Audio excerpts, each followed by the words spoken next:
Les maths avec Ina et Ruben. Salut les amis. Aujourd'hui, Anne-Claire, elle va nous parler de la division. Oh, ouais. Alors elle a dit que c'était l'opération inverse de la multiplication. Ah oui? Ouais.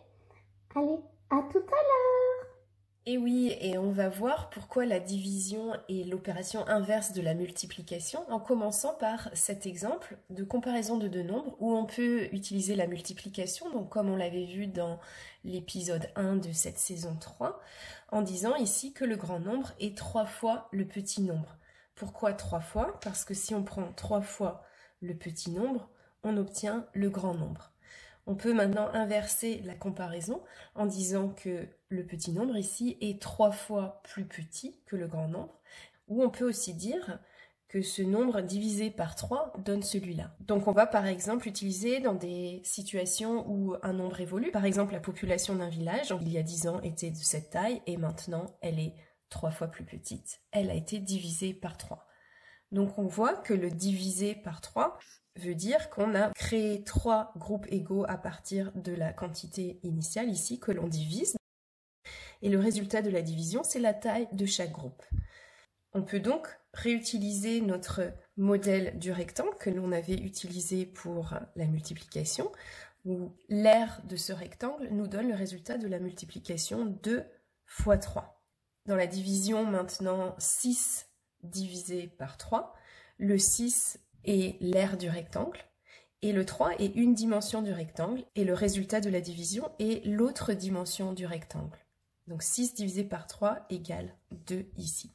Le modèle du rectangle nous permet de visualiser la méthode pour trouver le résultat d'une division. Donc si ici j'ai 20 cubes et que je veux les diviser par 4, je sais que le résultat de cette division va être la dimension manquante du rectangle faite avec ces 20 cubes, dont une des dimensions est 4. Donc pour construire ce rectangle, je vais tout simplement faire des rangées de 4 avec mes 20 petits cubes. Donc une rangée, 4, 2 rangées, 8, 3 rangées, 12, 4 rangées, 16 et enfin 5e rangée, 20.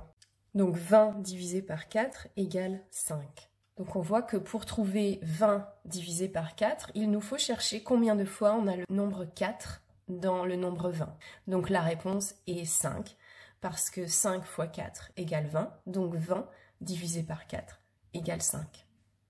Ce modèle illustre donc deux situations de partage différentes. Par exemple, j'ai 20 billes que je veux partager équitablement entre 4 personnes. Équitablement veut dire que chaque personne aura le même nombre de billes.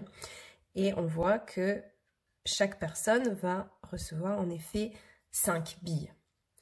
Ou bien, on dit que j'ai 20 € et je voudrais acheter des livres qui coûtent chacun 4 €. Donc, combien de livres vais-je pouvoir acheter avec mes 20 €?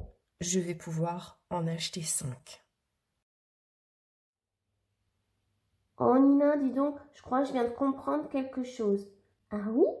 Ouais, tu sais, 5 divisé par 5. Ben oui, ça fait 1. Ouais, et ben, je n'arrivais pas toujours à comprendre pourquoi. Mais en fait, là, je me rends compte, on peut l'expliquer de deux façons différentes. Ah oui? Ben oui. Par exemple, si tu dis, j'ai 5 cartes, je vais les distribuer à 5 personnes, et ben du coup, ça en fait une par personne. Ouais. Ou bien, je vais dire, avec 5 cartes, combien de piles de 5 cartes tu peux faire? Bah, une. Oui, c'est vrai ça. Et ouais. Les maths avec Ina et Ruben.